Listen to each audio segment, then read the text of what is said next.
Dak Prescott's stellar performance. We'll talk about the penalties. We'll talk about the turning point of the game. We'll talk about CeeDee Lamb falling 4 yards short of the end zone tonight on prime time. Let's get to it. Here we go.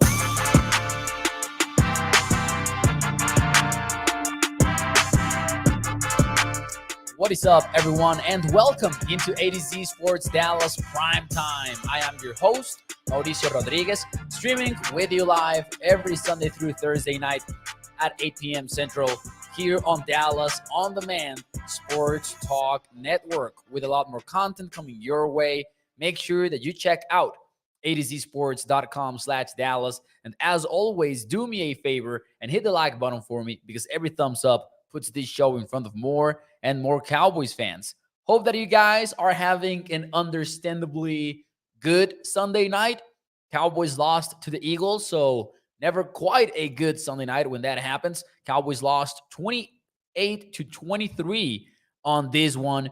And man, there's a lot to unpack from this one. And tonight we'll try to unpack it all. We'll talk about Dak Prescott's game. We'll talk about Jalen Tolbert potentially benching Michael Gallup on this game. We'll talk about the inches aspect of this one because people are saying this was a game of inches. And up to a point, I agree. But I don't think exactly that's when the game was lost. So we'll talk about that. We'll talk about some of the bad calls and some of the bad no calls as well. So welcome everyone into the show. Excuse me. Appreciate you being here. And I'm ready to get this one started. We'll get it started by asking you this. What was the turning point on the Cowboys-Eagles game for y'all? What was the turning point that turned this one into an Eagles win? Let me know in the chat, what do you think about that one? Because, man, a lot of times, a game of inches was mentioned on this one. Understandably so. And it will keep being mentioned, by the way, on the post-game conferences, on the post-game interviews, on tomorrow's press conference from Mike McCarthy. You will keep hearing about this one having been a game of inches. And, it's easy to understand why. Luke Schoonmaker being short of the goal line. Dak Prescott being short on the two-point conversion. CeeDee Lamb falling or being tackled 4 yards away from the end zone in what would have been a go-ahead touchdown with the clock hitting 0, by the way. So that would have been a walk-off touchdown between Dak Prescott and CeeDee Lamb. And because of it, I think those are going to be the memories that really stick out of this game. When we're looking back on this one, either ahead of the Week 14 matchup between these two teams or in the playoffs when they face each other again, if that ends up happening, we're going to think about those plays. We're going to think about those moments. But to me, that didn't quite feel like the turning point. At a point, I thought that the turning point of this game would be Jalen Hurts being banged up right before halftime, because that looked serious for a moment there. Jalen Hurts looked to be a little bit in pain there, and I thought, man, surely this could change the game. We could get here in the second half. Jalen might not look the same, and this could turn into a relatively easy Cowboys win. That's what I thought. Maybe a little bit optimistic from my part, but deep inside of me, I thought, hey, that might be how this one plays out. It turns out it wasn't the turning point. What I think was the turning point, and I'll get into some of yours in a moment, was when the Eagles came out of halftime and they put together a 6-play, 60-yard touchdown drive that not only had Jalen Hurts scoring the touchdown at the end of it, it had Jalen scoring on the tush push. So forget about those concerns about his knee. He was still healthy enough to go ahead and score on the tush push, which puts a lot of stress on his knees. I mean, Patrick Mahomes and the Chiefs don't do any quarterback sneak plays to take care of Mahomes after he suffered an injury to his knee earlier in his career. And then after that, one possession lead for the Eagles. It was 21-17, and that was the story of the game up to that point. We were tuning into a shootout, honestly, between the Cowboys and the Eagles. But a shootout is fine. The Cowboys could have won a shootout, probably. But here's where, to me, the turning point came. Cowboys ended up punting the football after a drive-killing holding penalty on Luke Schoonmaker. And then right after that, the Eagles followed up their 60-yard touchdown drive with another touchdown drive, this time for 87 yards. And man, it took 6 minutes and 18 seconds off the clock. That is a turning point to me. And you look at the win probability, and shout out to Ben Baldwin for the job that he does at rbsdm.com. This is the win probability chart. And I know that the Cowboys were close to pulling off a miracle, and you can see that at the end of the chart. But you can see that steep decline, that steep win probability going to the Eagles. To me, that's where the game was really lost. I understand the narrative about the inches. I understand those were the most dramatic moments of the game. But to me, this was always a game that was going to be defined by the first team that got up by 2 scores on the scoreboard. Because the Eagles are well equipped to win a game like that, because they can run the football very well. They can take off time of the clock very well. With that, they can rush the passer very well. And we saw that playing an impact on this game when they were up by 2 scores, specifically the pass rush thing. Because after that, they did punt 3 consecutive times. So they didn't get the rush game going quite a whole lot there. But the pass rush was a factor on this one. And we'll talk about Terrence Steele probably in a little bit. And I would have thought that if the Cowboys had gone up by 2 possessions themselves, then the Cowboys would have been able to do the same, right? Rush the passer more efficiently. That's the way that they ended games before this season. So I do think this is where the game is lost. Not really the inches moments, although the inches moments could have gotten the Cowboys closer to a miracle comeback win in the second half. But I do have that thought that I wanted to share with you guys. So let's see, in your opinion, what was the turning point for the Cowboys? Let's see what you guys have to say, and we'll break down this entire game. So let's see what you guys have to say, and we'll react to it more than break it down, because we're not going to dive into all of the nitty-gritty because we haven't seen the old 22 or anything like that. But man, this is a game that was very intense. I'll say this. It was a game that we wanted in terms of how close it was and how intense it was. Wasn't the outcome, though, that we were rooting for sure. Let's see. Oh, man, I see a lot of comments, man, here complaining about a lot of stuff, and I get it. Mark Aaron says a tiki-taka call on Schoonmaker. And yep, that was a drive in between those 2 scoring drives from Philly. That holding that, yes, in my opinion, was tiki-taki. In my opinion, it was also very unnecessary from Luke, and I get it. But it was tiki-taki. I do agree with that one. Danny Savage says you had 3 timeouts to stop Philly, and they had none. Cam says they needed to move quick. Bruce says there was 0 run game. And I'll say this, man. The run game is a serious concern for the rest of the season because we have not seen it get going, honestly. The Cowboys were in this game because of Dak Prescott. And we'll talk about that a little bit more here in a moment. Bruce says, I'm questioning Mike McCarthy bleeding so much time too. That's interesting for sure. Marcus says the worst call of the night was the holding penalty. It's amazing that refs can see that, but Micah is getting mugged every play. No calls, rigged. Let's talk about the officiating here for a moment before we move on to Dak Prescott's game and his stellar performance. I thought the officiating sucked on this one. I don't like talking a whole lot about the Zebras. I don't like spending too much time discussing the refs because most of the time, I think most of the calls are, fair. And most of the time, I don't think that it really sways the game one way or another, other than for one critical call in a critical moment. For the most part, though, I think that refs do a better job than we give them credit for, and I don't like talking a whole lot about it because my whole philosophy is, man, win in spite of the refs. And I think that should be the philosophy for every team, and the Cowboys had an opportunity to win in spite of the refs. That being said, and by the way, I'll never subscribe to the idea of these games being rigged. That doesn't happen. You might catch some tough breaks here and there. Yeah, you might get the short end of the stick. with some of these crews for sure. But, the games are not rigged. So I'll just push that aside right now. I will say, though, this is one of the games that I really thought, the refs messed up several times. I'll tell you the play that really, really messed with me the most, that really got to me and got under my skin. And I'm talking about Stephon Gilmore being in coverage to the sideline, Jalen Hurts completely overthrowing his receiver, and Stephon Gilmore being flagged for defensive pass interference. That one to me was the most frustrating one of all, because man, that's such a clear overthrow from Jalen Hurts, that there's just no excuse in how you toss that flag into the field.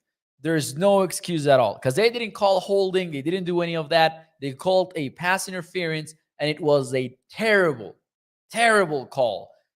You saw the replay, and I even watched it like kind of thinking, okay, how can A.J. Brown actually go ahead and catch this football? There was no way. There was no way he could have caught that. So that was a very bad call, in my opinion, for me to make.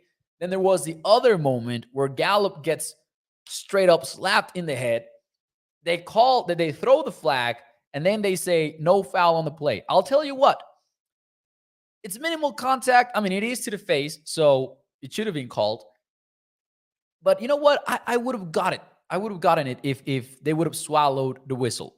If they would have said, you know what? I'm not going to throw the flag. The game is so close. I'm going to let them play. The contact was not that egregious, so I'm not going to throw the flag. But to throw the flag and then pick it up, and then while they're picking it up, they're showing you the replay of the penalty clearly taking place on the field. Now, that was frustrating too. That was like, how can you go ahead and do that? How can you throw the flag, look at the replay, see the penalty take place, and then pick up the flag? That I don't get. Again, if they didn't throw the flag at all, I would have understood it. I would have said, you know what? That was a little bit close. Let him play. Whistle swallowing. I will always be in favor of whistle swallowing. That's just personal preference from me. But to throw the flag and then not call it, now that really, really made me ick. Now, that was one part of it. There were other calls, the Micah Nunn call people have brought up. I do understand. That was also very frustrating to watch. But mostly it was those two moments. That Stephon Gilmore flag, and then the illegal contact non-call. That one sucked. And then there's this video floating around. There's this video floating around of Chuma Edoga, where Dak Prescott is making sure with the official that Chuma is eligible. The Cowboys got flagged for an illegal formation on that one, and it wiped away a touchdown. So I saw a clip, Nate Tice tweeted it, where he says like, hey, this is Dak basically making sure that Chuma is eligible. I'm not sure how that plays out, when the All 22 comes out, if we'll get to see it or not. But from what I understand, Dak confirming with the official is not really enough. Like, Chuma needs to report himself to the head official. So I'm not entirely sure about that one. But even that one seems a little bit weird, with Dak Prescott confirming with the ref. We don't know what the ref replied, right? So I'm not sure exactly how that whole thing works. I'm going to be honest here and say, not sure how it does work.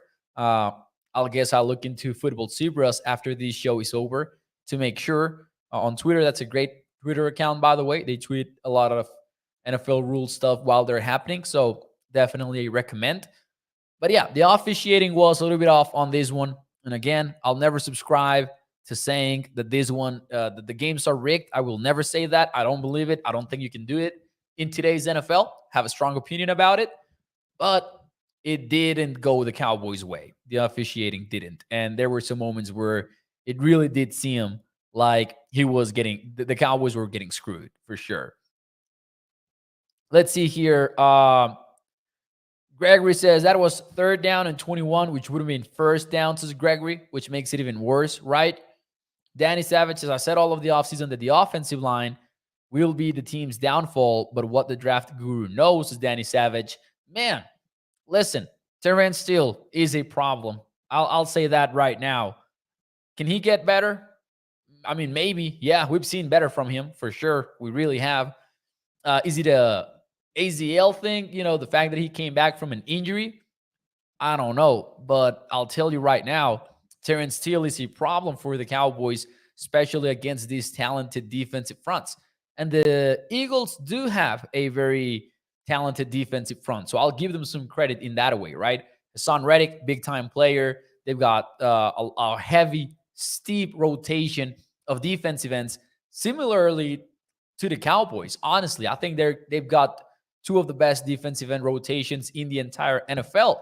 But Terrence Steele cannot keep being bit with inside moves like he was today, because he was beaten in a lot of those inside moves, shortest path to the quarterback type things.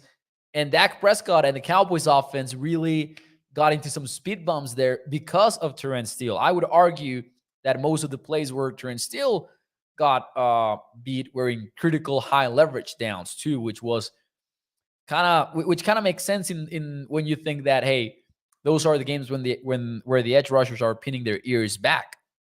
So bad game from Terrence Steele. I will say that. I think we are rightfully very critical of the Dak Prescott sacks.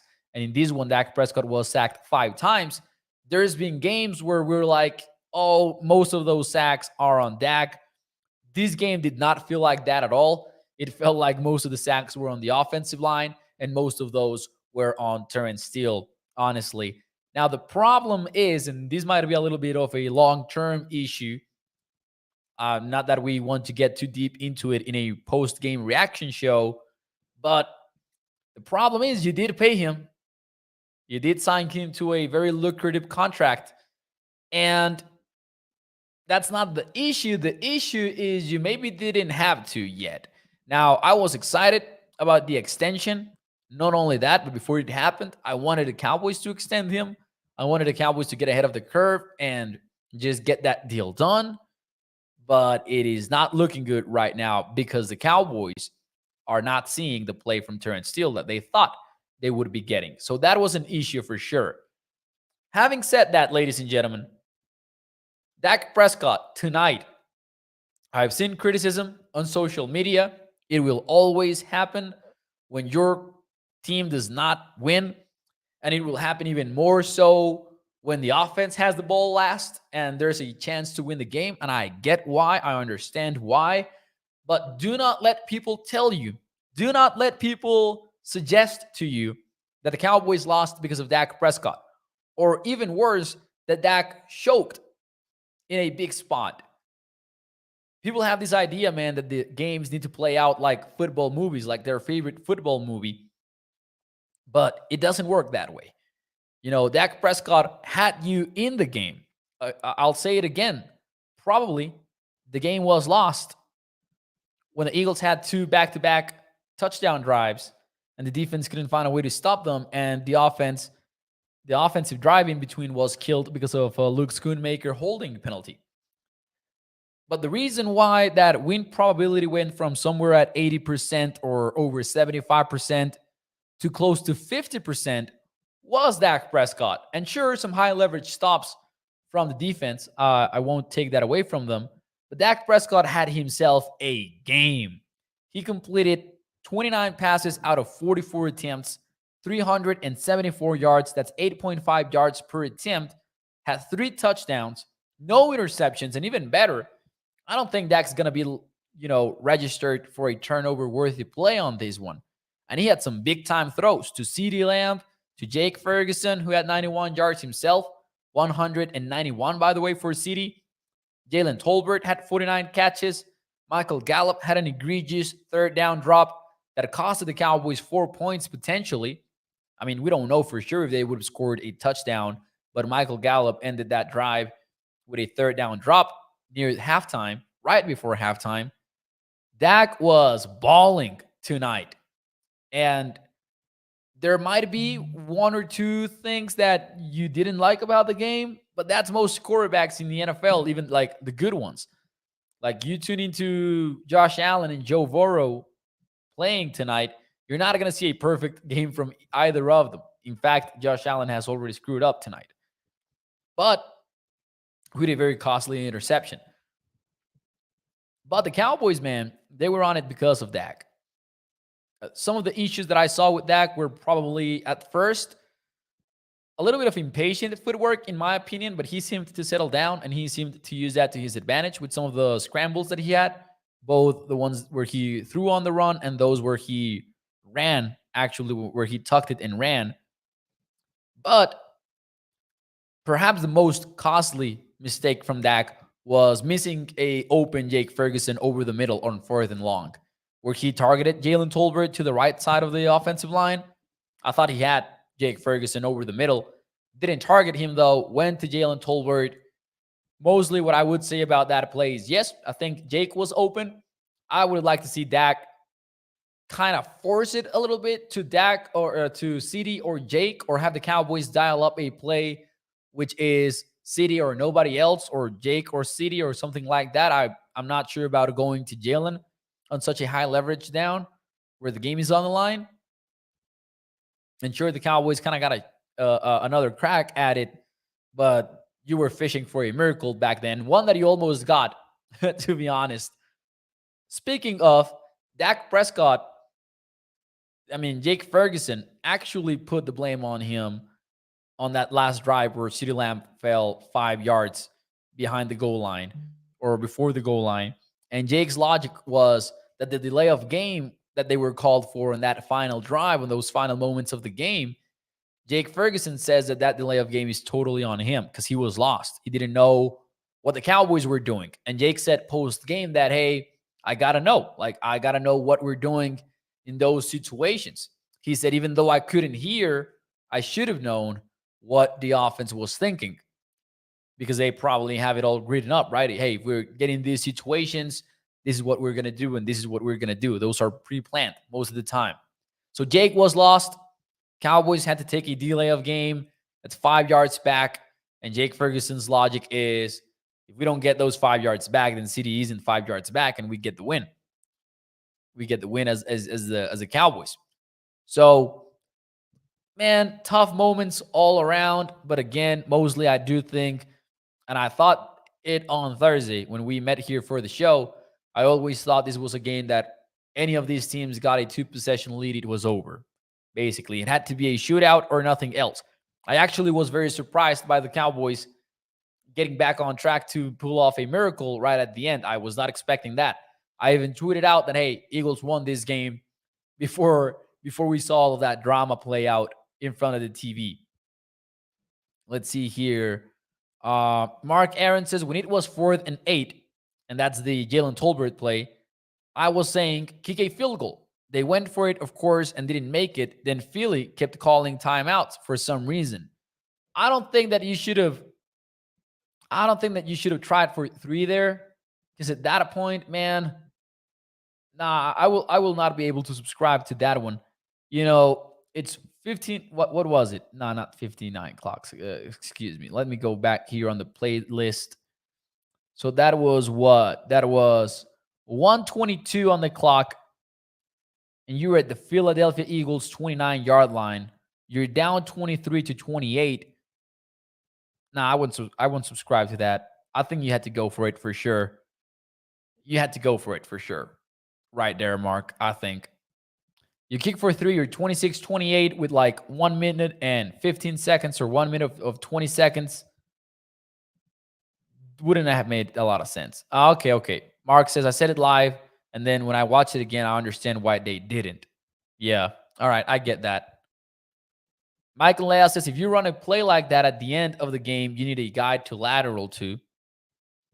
I would have to watch that again. That would have made sense too. Man, it was so close. I didn't expect it to be so close. I kind of like what they were looking for right there. It certainly was a better Hail Mary play than having Ezekiel Elliott under center, right? For sure. Let's see here. Danny says, Gregory, I and most people didn't believe we would have had time to get back in the field goal range. Yeah, I think you play for 6 at that point, for sure. You're at the 29-yard line. there's 100% a higher probability that you make that 4th and 8, that you get the 3 points, and then you get the stop, and then you get into a position to score another field goal. I do think that. Now, speaking of, man, that costly Luke Schoonmaker play and that costly Dak Prescott 2-point conversion, Cowboys could have been playing for a field goal to send it to overtime, but man, Dak was short. Dak was short, and I don't know if that's like, I mean, yeah, it's on him because it's a Dak Prescott run, but I don't know. I don't think he made the mistake to step out too early. I think it was the only way to play it, if that makes sense. And the Eagles played it right. Maybe he kind of can force it a little bit inside and get obliterated. And maybe we're talking about an injury to Dak. And by the way, he was willing to risk himself on this one. We saw that. We saw that when he was looking for the end zone there right before the Luke Schoonmaker play. He was all in. I really loved how Dak Prescott played tonight. And again, I do have the complaints about like that Jake Ferguson play. For the most part, though, he was lights out. He really was. Justin says Kuhn was tackled before the ball got there. I do agree. That seemed a little bit more like a bang play. That's one of those where if it weren't for the other calls or / no calls that didn't go the Cowboys' way, maybe I would have been able to be like, okay, that was close and I'm fine with it. But with all of that we've talked about combined, it did feel like, man, the officiating was not great for Dallas. All that being said, ladies and gentlemen, do you agree or disagree that this is the game that costs Michael Gallup his starting job? Let me know in the chat. Do you agree or disagree to that? Because I think it's worth a conversation here. The first half ended with another automatic Brandon Aubrey field goal, by the way. And we've talked about this before. Aubrey is automatic at this point. I'm not doubting him until he misses. I'm not doubting him. I wasn't even nervous. Again, over 50 yards in Philly, pressure on. I didn't doubt that Brandon Aubrey was about to nail that one. And boy, did he nail it, by the way. Right down the middle, very high. Could have been for 60 probably, even though the Cowboys did not let him take that 60-yard attempt later in the game. Maybe he would have nailed that one as well. But that field goal was happening because Michael Gallup dropped a pass on 3rd down. It would have been 1st down pass, by the way, and much more, because it felt like there was a whole lot of grass in front of Michael Gallup if he made that catch. And that's one of the most frustrating things about that drop, for sure. It felt like the Cowboys would have had a touchdown on that drive if it wasn't because of the drop. And again, we're just saying that because we really don't know for sure. But the way the Cowboys were clicking on offense at that point in the game, I sure was betting on it. Michael Gallup has a drop. Next drive, right out of halftime, Michael Gallup does not take the field. On the next drive of the offense, does not take the field at all. It's only Jalen Tolbert taking the snaps.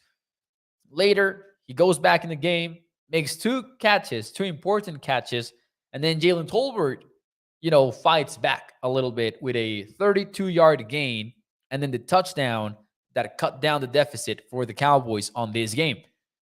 And then later, Michael Gallup forces the DPI in what is the Cowboys' Hail Mary drive.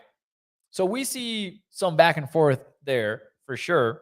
I mean, Dak looks for Jalen Tolbert on 4th and 8, doesn't get the contested catch. So, some arguments for each of these guys for sure. But I do think this is the game that costs Michael Gallup his starting job. I do think the Cowboys will move on with Jalen Tolbert because we keep seeing some struggles from Gallup. And at this point, with you getting CeeDee Lamb more isolated looks, because that continued to this game, I think that where Gallup thrived, he really isn't thriving anymore. So maybe you want to get Jalen Tolbert, which in my opinion can be a little bit of a more versatile weapon for your offense. And maybe he can change his positions more often than Michael Gallup and more effectively than Michael Gallup does. Like, I've got more trust in Tolbert running the slot than I do in Gallup, if that makes sense. And if CD is taking up some of those isolated snaps, then suddenly I would be much more willing to let Jalen Tolbert cook instead of Michael Gallup. Now, let me get to your comments here, and then we'll get to what Gregory is mentioning here. But Turpin stood out again. We'll talk about Turpin in a little bit. Do you agree or disagree that this is the game that that cost Gallup his starting job? Gregory says agree. Jimmy says agree. Mike and Leah says should be if we care about Super Bowls. Danny says no. Michael Gallup not making 13 million. Sit the bench. He will get chopped down our throat like sick last year. Thanks, Yeri. Wait, it might happen. I do think the Cowboys make the call though. Bruce says, unfortunately, I think that it's time. Let's see here. I've seen enough, says Mike and Leah. Gallup has a place on our team, but as the sixth best wide receiver, I don't know if I would drop him down to sixth, but I get what you say, what you're saying. Danny says, we are who we thought they are. We are who we thought they are. Is this about Dallas being better than Philly? Because I want to talk about that. We might talk about that before we get out of here. I'll say I agree with the Gallup thing. I think it's time for Jalen Tolbert to eat a little bit more into Gallup's snaps. Because again, it's not even like Gallup's snaps specifically, because the Cowboys are changing it up more now at a wide receiver than they were before. We talked about CD's isolated snaps last week, and I think we'll continue to do so this week because I think we saw some success again there from the Cowboys. Now, Turpin. Let's talk about Turpin. I've said this season, and I'll say it again. I'm ready to eat crow regarding Kevontae Turpin. I did not think that he was going to carve out a role on offense. I still think that the role that he can carve out is pretty limited. I'll say that. But he's still, man, he had, what was it? It was a 48-yard return that basically facilitated a Cowboys touchdown in the first quarter because the Cowboys started at their own 47-yard line. So basically at midfield, Kevontae Turpin was really, really giving the Cowboys some good looks offensively. And then he got the touchdown in the kind of like the whip route where he goes inside and then breaks out outside. And he made a heck of a catch too, which was made even more impressive with the context of the play. Because we saw Kevontae Turpin take a big-time hit that knocked him out briefly of the game. He then returned to the football field, made that catch. Tough player right there. So shout out to him. I really respect what he's done so far. I agree that Kevontae Turpin had some moments today. I still think that his role might be a little bit limited on offense.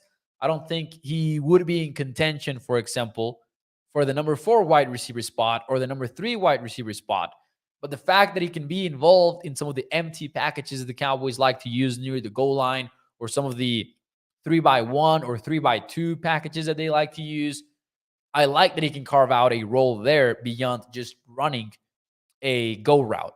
Like even running that whip route near the goal line was pretty impressive and was very well executed from number 9. Shout out to him. Definitely somebody that stood out today. Now, overall, think about this for a second. Don't think about the division. Because I think that's what frustrates me the most about this whole thing. Like, it was a close game. I felt like the Cowboys proved that they belonged in the conversation. I don't think that they lose this game, let's say, more than 5 times if they play each other 10 times, right? Same situation, because the Cowboys played very well on this one. What frustrates me the most is that the Cowboys are now 5-3. The Eagles are now 8-1. And yes, the division is still in play. The Cowboys can still win the division. It's tougher, though. It's tougher because you're not going 2-0 versus them, because at best you're going 1-1 against the Eagles. They've got a better conference record than you do. They have a tough stretch coming up, but you also have a tough stretch coming up between week 13 and 16, where you've got Seahawks, Eagles, Bills, and Dolphins, and then Lions in week 17. So that's what frustrates me the most.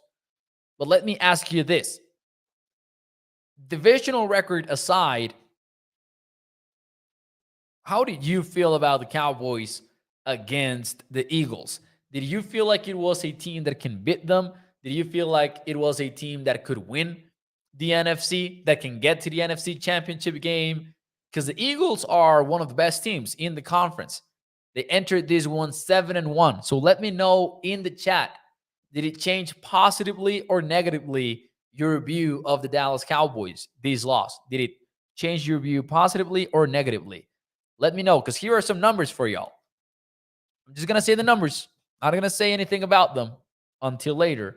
But first, I'm going to hit you with the facts.